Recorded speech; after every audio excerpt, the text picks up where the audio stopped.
మైనర్లు కోరుకుంటున్నారని వారికి బైకులు ఇస్తున్నారు పేరెంట్స్. ర్యాష్ డ్రైవింగ్ తో మైనర్లు ఎన్నో ప్రమాదాలకు కారణమవుతున్నారు.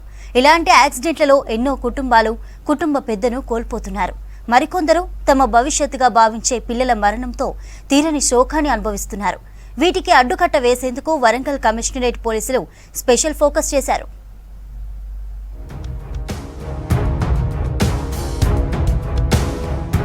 వరంగల్ కమిషనరేట్లో కొద్ది కాలంగా రోడ్ యాక్సిడెంట్స్ పెరిగిపోతున్నాయి.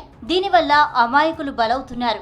ఇటీవలి కాలంలో తరచూ జరుగుతున్న రోడ్డు ప్రమాదాల్లో నిర్లక్ష్య డ్రైవింగ్ ప్రధాన కారణంగా చెప్పుకోవచ్చు. ప్రమాదాలు అరికట్టేందుకు పోలీసు శాఖ ప్రత్యేక దృష్టి పెట్టింది. కొన్నిసార్లు ప్రమాదాల్లో మైనర్ల ర్యాష్ డ్రైవింగ్ ఓ కారణంగా గుర్తించారు.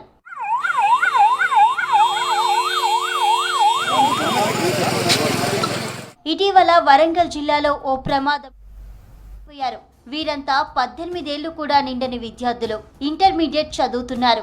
వర్ధనపేట మండలం ఆకేరు వాగు వంతెన వద్ద ఈ ఘటన జరిగింది. ద్విచక్ర వాహనంపై వెళుతూ ప్రైవేటు బస్సును ఢీకొట్టడంతో ఈ ఘటన చోటు చేసుకుంది.